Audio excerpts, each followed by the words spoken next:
Good evening. It's now 5:30 and I call to order the workshop of the Victoria City Council. Our workshops are informal, so we'll dive right into our agenda this evening, which is our transportation improvement projects update. So kicking us off with that topic this evening is our city engineer, Kara Guerin. Ms. Guerin, the floor is yours. Thank you. Good evening, Mayor, members of the City Council. You only have me tonight for this update. But as we've done previously, we're taking opportunities periodically for workshops to keep the council apprised of the progress made on the very big list of projects that are happening in the community. So I have a fair amount of content to get through tonight, but certainly if you have questions along the way, stop me. So just this list is a reminder of the projects that are currently in design, headed our way. 3 of them relate to the Arboretum Area Transportation Project, but the first 2, I did want to just continue to remind folks that there are planned improvements beyond the Arboretum Area Transportation Plan, specifically the planned roundabout at Highway 11, County Road 14, Highway 11, Highway 14, and Marsh Lake Road intersection. That roundabout was hoped to have been constructed this fall, but due to some property delays in obtaining the needed right-of-way, that has been delayed till spring. Highway 11 North is the project by Carver County to improve County Road 11 between Highway 5 and Highway 7, so north of the city's 5 and 11 project. That one's in design, hurtling towards construction in 2025. We'll talk about that a little bit when we talk about the 5 and 11 projects. As a reminder, the city has a project page with these transportation projects that link to the other partners' project pages, so you can find more information as needed.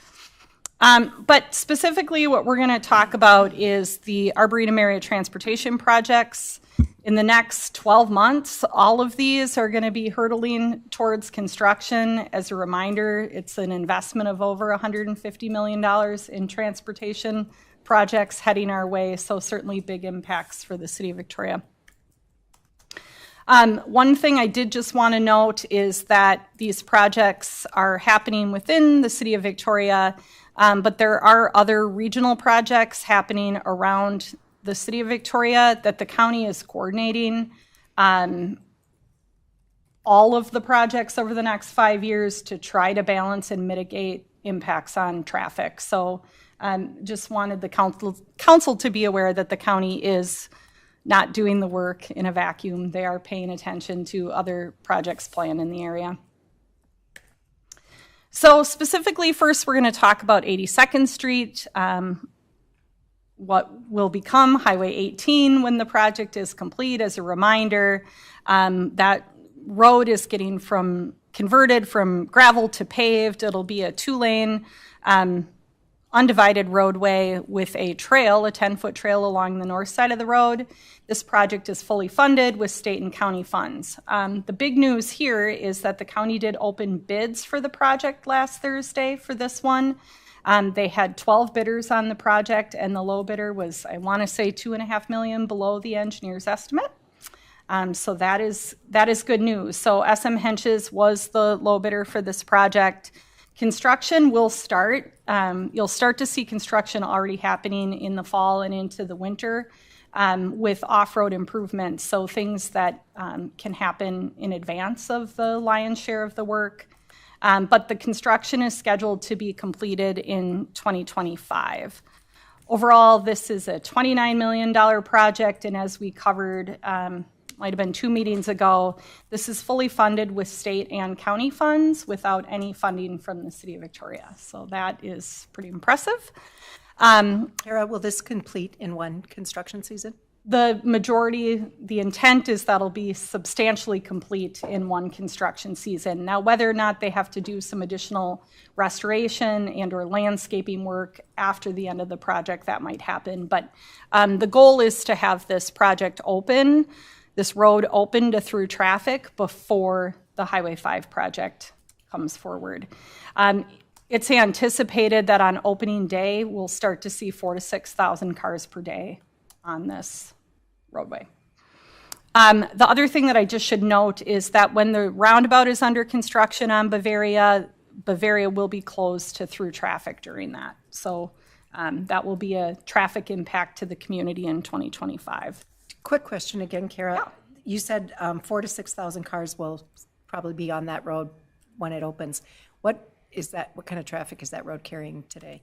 1,000. I mean, don't quote me on that number, but it'll be significant. It's significant increase for the folks who live on that corridor. Okay, very good. Thank you. Oh, one more question on that. Will there be a public entrance to the Arboretum off of 82nd Street? Not a new one. Okay. So just the one that's currently there. Yeah. Yeah, and the road now, I have a map. I can point. The section of the road, I don't know, you can see that. Right now, County Road, or 82nd Street goes up and around. We covered this in a previous update, but when County Road 18 is complete through to 41, this road will be terminated in 2 cul-de-sacs, so you won't be able to go north anymore. So if you want to get into, I think this is the B Center over here at the Arboretum, Victoria folks would need to go out to 41 and then back in and up over here. So those roadways are in Chaska and Chanhassen. So that was a decision that those folks all made in terms of what condition to leave those roadways in. Okay, thank you. Not wanting to have this old 82nd Street serving as a cut through instead of folks staying on Highway 18 to 41. Is there a property owner in between there? I see the smaller parcel and then the larger part in the middle. Is there a homestead there? I think so, but yeah, those folks have been working with Chaska and Chanhassen and the Arboretum on that. And I mean, I don't lock them out. Yeah, they've all been involved in those decisions and down to what to name the street too. So. Do you know if the right of way is still going to be retained in that, or will that road be distributed back on a pro rata share? I believe the right-of-way is being vacated, but again, because that's outside of Victoria city limits, I have not been following those details as closely. Thank you. Yeah. Do we know what the planned speed limit is going to be in the majority of 82nd yet? Has that been? I want to say that the design is a 40 mile an hour design. Because that's a county road, it'll have to go through the speed study process after the road is complete to determine the speed limit for it. The county does not have the authority that the city was granted over speed limits. The county is still limited by state statute. Will there be temporary limits? I don't know the answer to that, but I can check that and report back. I mean, it would just be nice to tell people something Yeah, at the beginning when it's open. I can check on that. Okay, so moving on to the Highway 5 and 11 improvement project. So this is the project that is being led by the City of Victoria, even though it is primarily occurring on county and state roadways.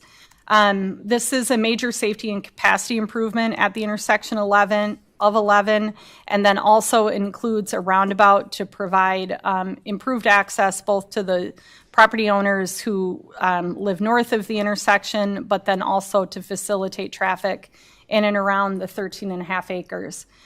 This is a $9 million project. It's also fully funded with significant state and regional funds. So we're getting $7 million in state and regional funds, so federal and state funding for this project through various grants that the county applied for and that the city applied for.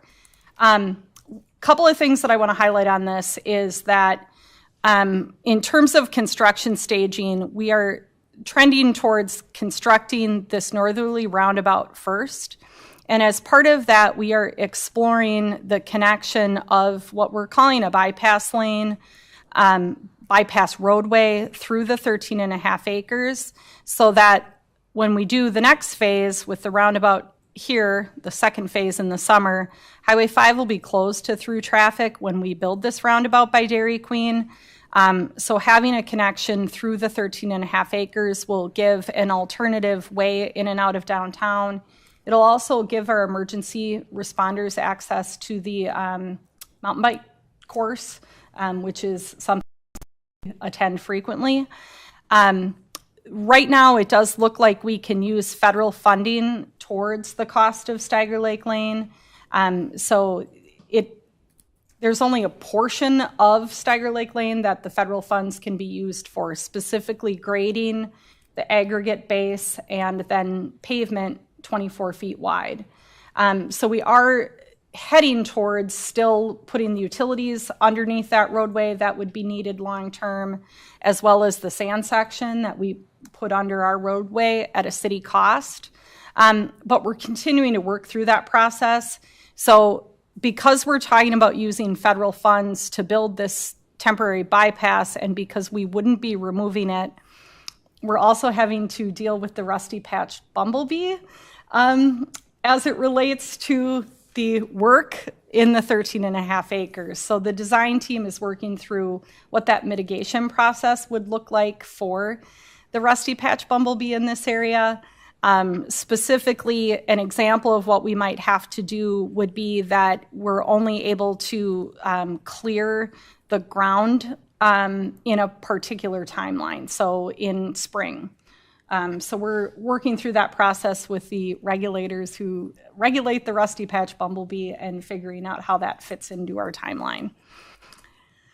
So just to be clear on this, Kara, so this is a temporary road that we would turn into a permanent road? That would be the intent. Okay, and that would serve this, and which is outside, it's a different road than the current Steiger Lake Lane, obviously. So it would, the construction of it would hopefully complement what we're trying to do in that 13.5 acres. That is correct. So it follows what really the alignment for Steiger Lake Lane needs to be through the 13.5 acres.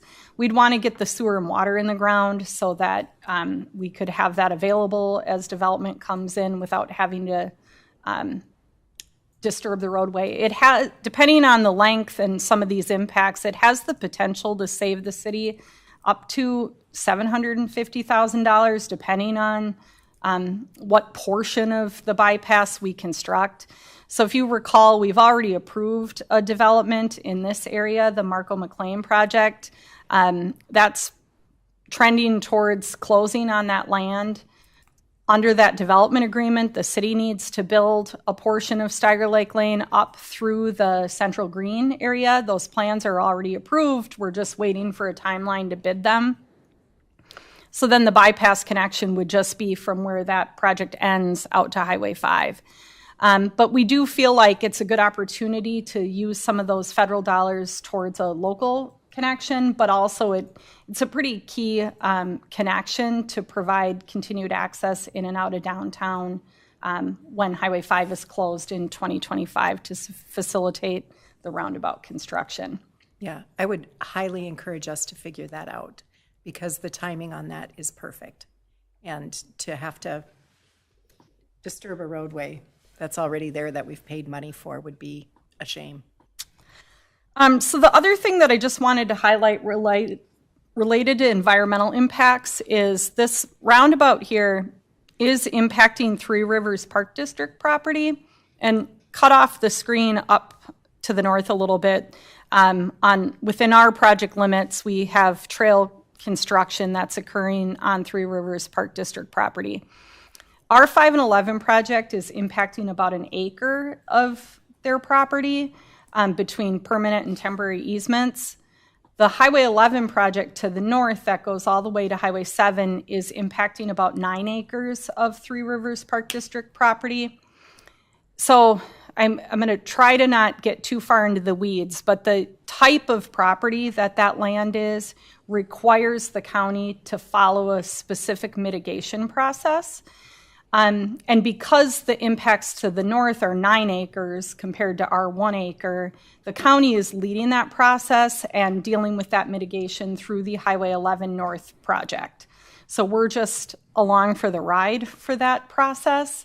But as part of it, they have to essentially purchase land to provide that land to Three Rivers Park District that has a similar value as what the value is of the land they're impacting.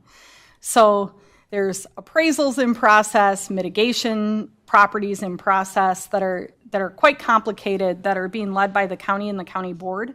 The only reason I bring it up is that we're following it very closely because of the potential impact on our schedule. If they can't get through the process of those impacts, it could potentially impact our project schedule. We could probably spend an entire hour talking through what that particular process looks like, and you will likely learn more about it further down the road as we get into any agreements for those impacts, but that work remains ongoing and is being led by the county.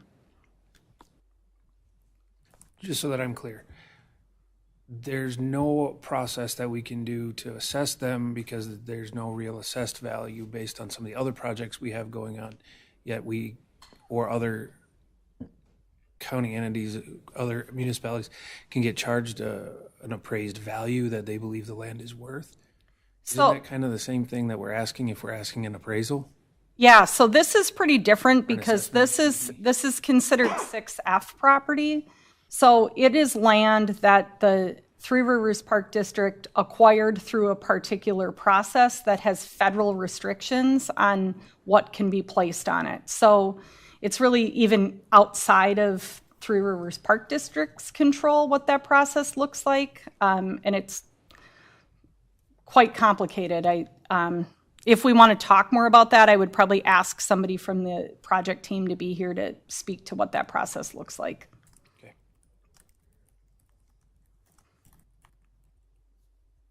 Okay, so before I move on to the Highway 11 project, I just wanted to then circle back to this slide talking about the 2025 roundabout staging.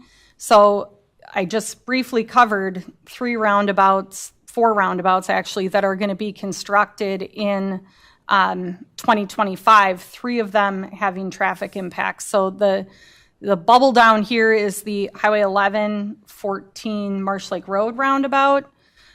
Here's the Bavaria roundabout, and then here is the roundabout on Highway 5 by Dairy Queen. We are working together to try to get these staged so that we aren't closing all those roads to through traffic at the exact same time. So our current trend line is that this guy gets built first in the spring. Then we move over to Bavaria, so that gets completed preferably before school starts. While that one's getting built, the north one on Highway 11 would be getting constructed, and then the closure of 5 to facilitate the roundabout by Dairy Queen would be third. These are all tight timelines that have different project teams working on them that the county is coordinating to make sure that we don't gridlock the city of Victoria when construction starts. Okay, so moving on to the Highway 5 project.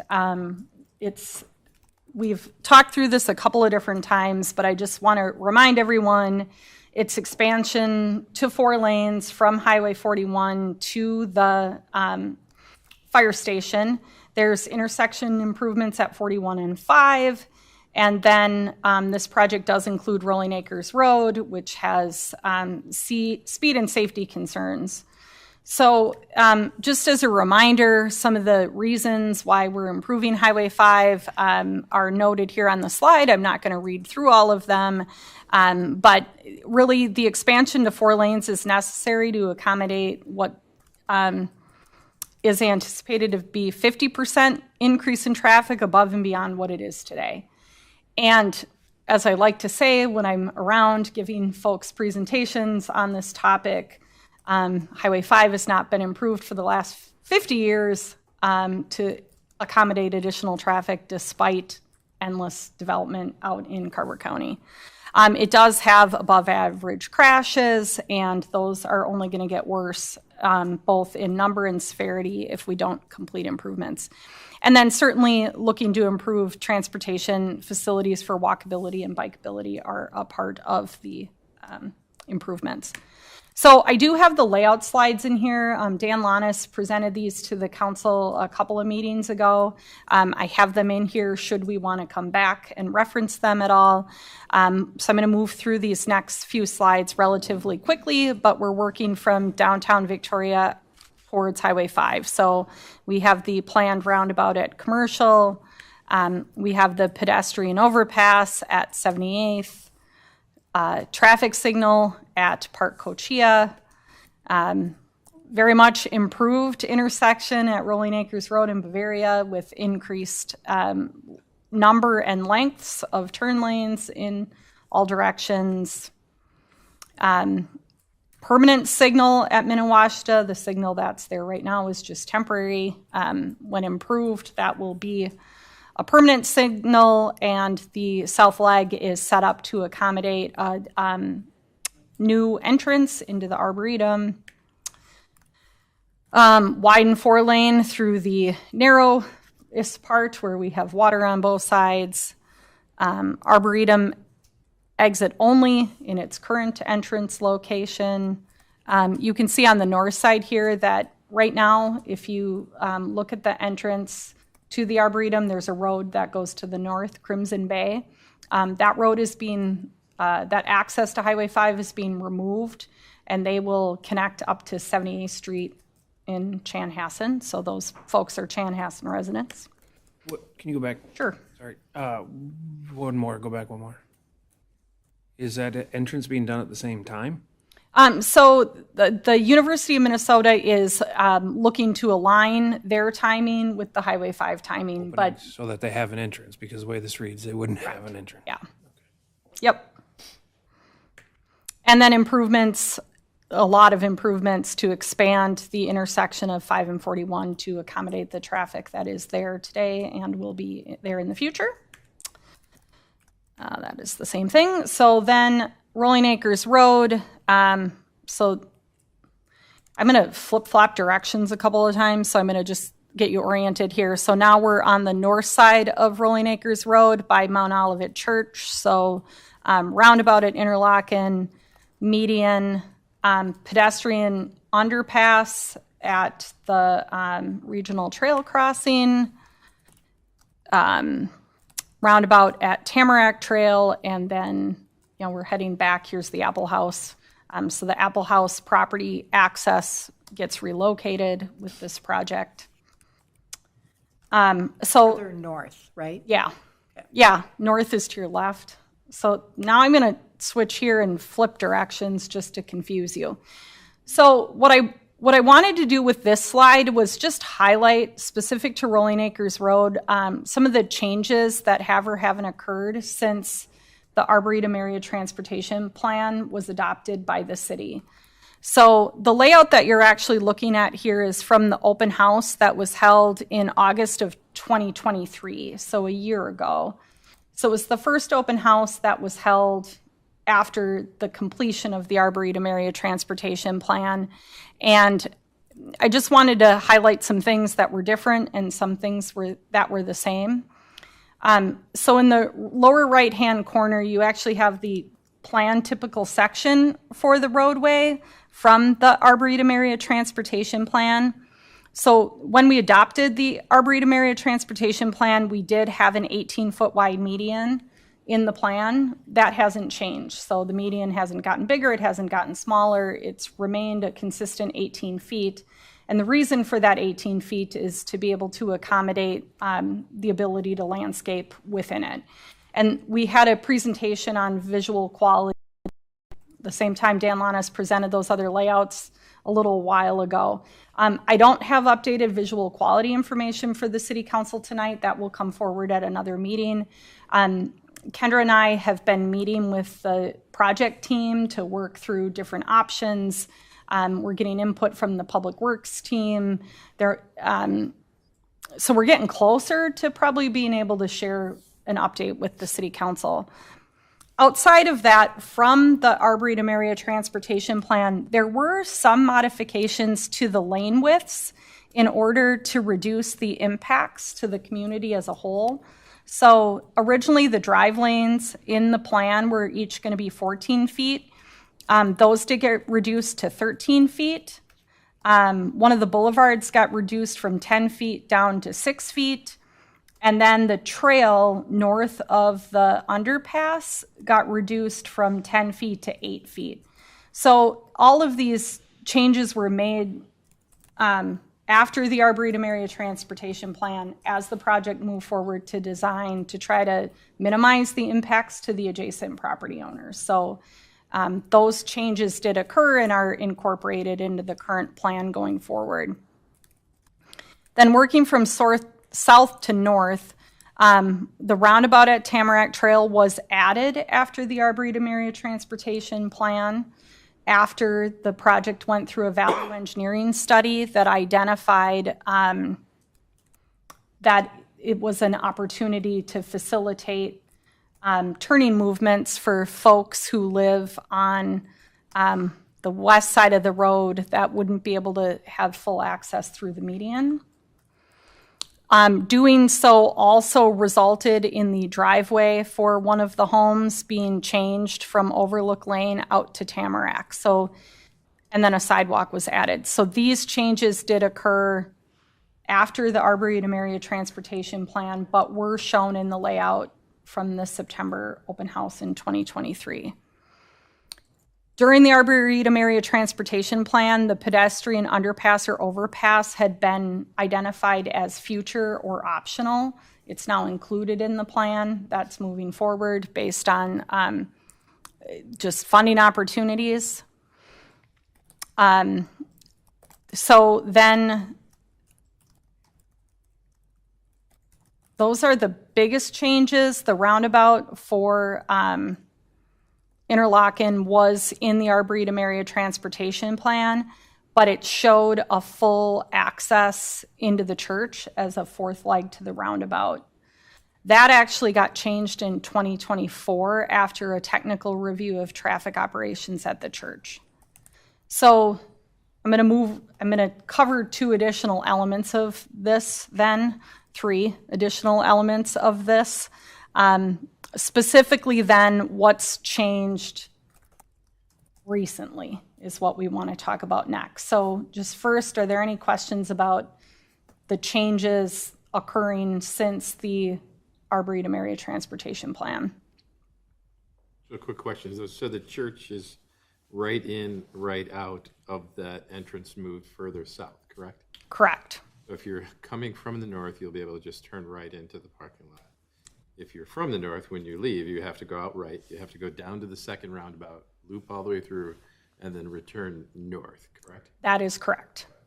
And that, that layout and design was really developed in partnership with the church after taking a look at their traffic operations. And, the project team and the traffic engineers were out there on a Sunday to see what this actually functions like during church. Sunday in the summer or a Sunday after September? I don't know. Because there's a huge difference. I'm not kidding. That we average less than 300 in the summer and we average over 700 after September. They were very large numbers, whatever they were. So Christmas, we bring in 3,000. I believe that. Okay, so then things that have changed recently. So the council is aware of concerns that were raised by the neighbors relating to the roundabout at Tamarack Trail and the roundabout at Interlochen. So the project team has been working on refining the design. So the Tamarack Trail roundabout, if you can see the difference in color, red was what had been previously presented. Blue is the revised layout. So the county has reduced the size of the roundabout by 8 feet. They eliminated the splitter island on Overlook Lane to reduce the impacts to that property. They also moved the trail closer to the road, adjacent to this property. There's an existing trail easement through here that the city council staff certainly will be recommending that the city council consider vacating that trail easement once the trail's relocated to give those folks back that space. Whoops, I went too far. And then everything just got shifted a little bit further away from the property on Tamarack. These are the latest drafts that I have. Then moving on to the roundabout at Interlochen, again, the red was the previously presented layout. The blue is the new layout based on recent revisions by the county. I'm going to flip to this slide because it has a little bit more information. So, one of the concerns that had been raised was relating to the speed at which cars would come into Interlochen. They were able to reduce, with these modifications, they're able to reduce the design speed from 23 down to 21 coming around this corner. The trail crossing now matches the existing trail crossing. And then in addition, the county did reduce the roundabout footprint from 120 to 112. And then shifted the impacts further onto the church property. So the church has, as I understand it, I haven't spoken with the church has been shared and has not raised any concerns with these modifications. The city isn't leading this project, so in terms of any updated conversations with any of the landowners who are immediately affected by this project, I'm not a party to those, so that's happening outside of us. But I did want to at least show the council some of the changes that were being incorporated based on feedback. Trail, same thing here, where the existing trail is in this location. They're going to push it closer to the road to provide a little more space in between. Any questions about those two things before I move on to the next one that I need some input from the council on? Council, any questions for Ms. Guerin on this? None for me. Thank you. All right. Seeing none, I think we're free to carry on. So the next topic then of conversation to discuss is the planned sidewalk. So here's Mount Olivet again. Here is the pedestrian underpass. Right now, the plan includes construction of a sidewalk along the this whole side of Rolling Acres Road. So trail on one side, sidewalk on the other side. The Arboretum Area Transportation Plan included a recommendation to have pedestrian facilities on both sides, particularly as you start to get north of here. There's a lot of houses on the west side of the road that would be important to get them a safe connection to cross over to the trail system instead of running across a road like Rolling Acres Road. But as we started to specifically look at the sidewalk through this section, particularly as it relates to this property right here, this property is sitting where the house is about 30 feet below Rolling Acres Road. And so to facilitate the construction of the sidewalk through here, the county would need to obtain a temporary easement from these folks in order to fit the sidewalk in and then do the necessary grading adjacent to it. This property owner is opposed to that sidewalk construction and is pretty concerned about the risks of the temporary easement of grading that steep slope. They've historically had some challenges with that slope causing problems in their front yard, and they won't be able to access the sidewalk because of that 30-foot elevation change. They will access the trail through the private drive that serves all of these homes. They would come down that and then be able to get into the underpass to access the trail system. So they're requesting that the sidewalk be eliminated. Including the sidewalk along this segment of road is a City of Victoria decision. We would pay for the sidewalk under the county's policy. So this one is actually our decision. So we've made contact with the property owner of this property and Mount Olivet Rolling Acres. And both of those two property owners have indicated that they would like to see the sidewalk extended to their properties to give them access to the roundabout so they could make a safe crossing across Rolling Acres Road to get into the trail system that ties into the underpass and all of those other facilities. The cost of the trail from Mount Olivet, so across Mount Olivet, Rolling Acres, up to 7240 is about $36,000. To continue it down to the trail is another $50,000. So, I'm not asking the council to take any formal action. I just want to make the council aware that this is something that we're working through with the landowners. Right now, based on the information that I have and talking with our public works team about it, with the information I have, I'd be recommending that we do extend the sidewalk to 7240. Essentially, that would give every property on this side of the road access to a pedestrian facility.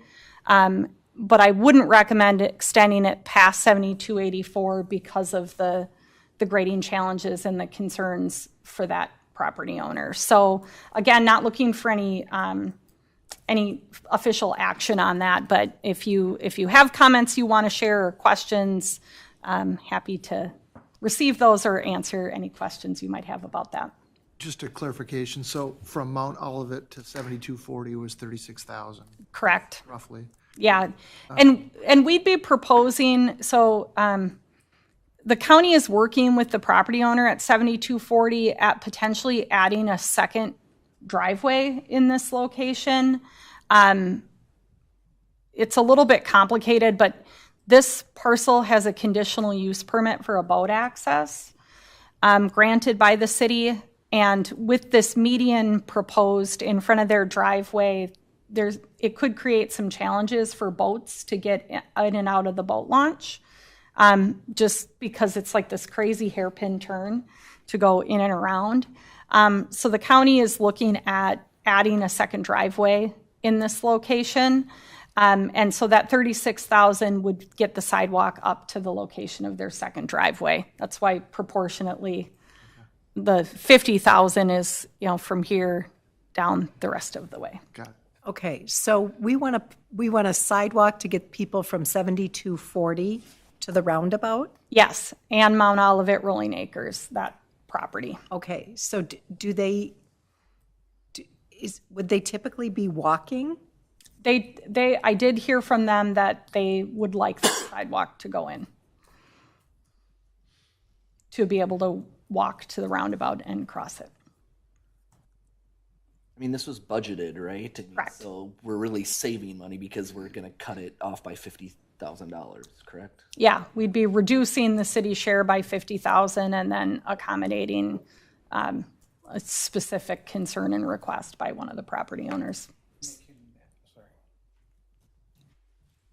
So the sidewalk will take them to the roundabout and then they have to get on the street on the roundabout itself to cross over? Or is the roundabout all roundabouts have pedestrian facilities around all sides. So they will have a pedestrian crossing, a marked crosswalk that they can get across to the trail.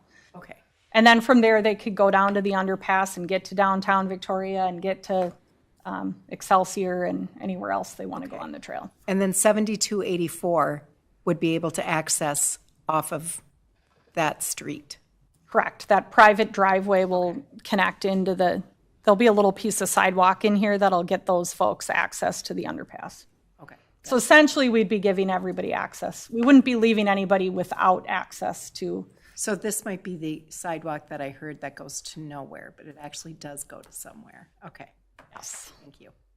Councilmember Gunderson, sorry. I was just going to say, once they cross, then is the underpass and the way that they would access it, that's all ADA accessible? Is that the reason it looks long? Yes. Is there also going to be little stairs, though, that you can walk down? Yeah, it'll be ADA compliant. Does that include the stairs, though? I don't think there's stairs planned. Okay, just curious. I just wanted to... I mean, considering that 7284 would prefer not to have a sidewalk on their property and the difficulties in doing that, and they still have access, I would say I would accommodate that request. And since 7240 and then Mount Olivet also has access to get to the trail system, I think that makes sense to me. Council? I think we can give Kara guidance, at least you have my concurrence that the plan as proposed satisfies the greatest number of good. We don't create hazardous condition and easements for 7284 who doesn't want a sidewalk. Yeah. Comfortable with the access that they currently have because we're not taking anything away from them. They get to the trail as is through a portion of their property, and it's accommodating 7240 and Mount Olivet with access that they currently don't have today. That's correct? Correct. So, and then that property via going north to the roundabout, crossing the pedestrian complex, then headed south, can then access the trail going east Correct. Safe. or west. Yes. That is correct. Any other comments on that? Yeah, the only other thing we did discuss eliminating it altogether, but really then heard from those two particular property owners that they were not supportive of that full elimination. And, you know, the best time to construct a pedestrian facility is when the road is being rebuilt. So that's why we're here. Okay, so the next topic we're going to talk about is the Rusty Patch Bumblebee as it relates to the Highway 5 project. And I'm really sad because a different presentation I had access to had a giant picture of a Rusty Patch Bumblebee, and I meant to add it today, and I didn't get a chance to. But, and we've talked about this a little bit here and there, but the Arboretum area transportation projects are impacting land that is impacting the Rusty Patch Bumblebee. That's as much as I can tell you about it. The project, which has federal funds, is obligated to mitigate for the Rusty Patch Bumblebee. And so the project team has been looking for opportunities to mitigate for the bee. In addition, the projects are also impacting the Minnesota Landscape Arboretum, i.e. University of Minnesota, in terms of access impacts to their property, right-of-way impacts, temporary easement impacts, noise and view shed, environmental impacts. So a whole list of impacts to them. So I'm going to dive in a little bit deeper about that, but on this slide, what I wanted to make sure everybody was aware of, and I'm just curious, have any council members been to the University of Minnesota Landscape Arboretum Tamarack property? So this property is north of Highway 5. The Arboretum obtained it, I thought I knew what year, I don't remember what year, but they obtained it through funding from their own foundation, the Lassard Sams Outdoor Heritage Council, and Minnesota Environmental and Natural Resources Trust Fund. So the property was slated for single-family residential development, and it came up for sale, and the University of Minnesota purchased that property, and since then has put it as part of their system. So it was opened in 2019. It's an 80-acre property. I'm going to just read from here. Is a spectacular natural site with several thousand feet of lakeshore on beautiful Lake Tamarack. Diverse wetlands and majestic oaks and maples are on the north end of the property. The property is available. It's open essentially whenever the landscape arboretum is open are the open hours for this site. But it's available for fishing and non-motorized boating, hiking, birding, and photography. There's a few picnic tables here. The reason I asked is I had never been to the property, and I had to go as part of this project for a tour, and it's a pretty beautiful piece of property. So if you haven't been there, there's a nice little gravel parking lot that you can drive up to and park and walk around and see. So what we're talking about as part of the project is, so all of these parcels that you're seeing on this this graphic are currently owned by the City of Victoria. So the two over here were outlots that the city obtained at the time of development. Oddly enough, parcel 206 is in the City of Victoria, although the City of Victoria owns it, although it's technically in Chanhassen. So that was part of the land development that occurred at the time. And then these properties over on the, what would be the opposite side of the regional trail from Interlaken, from the Swiss Mountain neighborhood, these parcels were donated to the city of Victoria by a developer who owned the land for a very long time and was not in a position to be able to develop it. Developing these properties is quite challenging because you would have to get a roadway across the regional trail. Up until recently, any crossings of that regional trail would have needed to accommodate a light rail train. So when you look at our bridge downtown and you look at the Highway 5 bridge, they're way up in the air and way wide because that had been a planned rail corridor that you needed to accommodate a trail going through here. But completing a roadway connection through here is a challenge, and then a lift station is also potentially needed to develop these properties. So, the developer who owned the land for years ultimately decided it wasn't cost effective and gave them to the city. So the conversation that the county has been having with the University of Minnesota would be the potential that we end up, providing this property to Carver County that would then turn around and give it to the University of Minnesota. And the land would be used for rusty patch bumblebee mitigation. So the project would actually come in here and improve this land from a habitat perspective. It's not maintained right now. We own the land. We don't do any maintenance on it. There's some woodsy trails that folks have used to walk through with their dogs and kids probably playing back there. But essentially, if this moves forward, it would become part of this Lake Tamarack property and be preserved and maintained by the University of Minnesota, consistent with what their current Tamarack property is. So it's a pretty unique way to really see that land is better cared for and better preserved than the city would otherwise do for that land that we don't even really have access to today. And so just... Kara, are you talking about all these parcels, 200, 205, 201? Correct. All of those parcels? Correct. Color doesn't matter? Correct. Okay, and then these 206 and 207? Correct. Are two others that we would provide as well. And they are all contiguous with land that the Arboretum currently owns? Correct. Yes. Got it. And Which it's land is that from a standpoint of acreage? 26 acres. So the land is being appraised. It's going through an appraisal process. If we were all to agree to this, the value of the land would be credited against the city's cost share on the project. So we would get that value. That value would reduce the city's cost share on the Highway 5 and Rolling Acres Road projects. Why wouldn't we turn it right over to them ourselves? I don't think we want to negotiate that agreement with the University of Minnesota.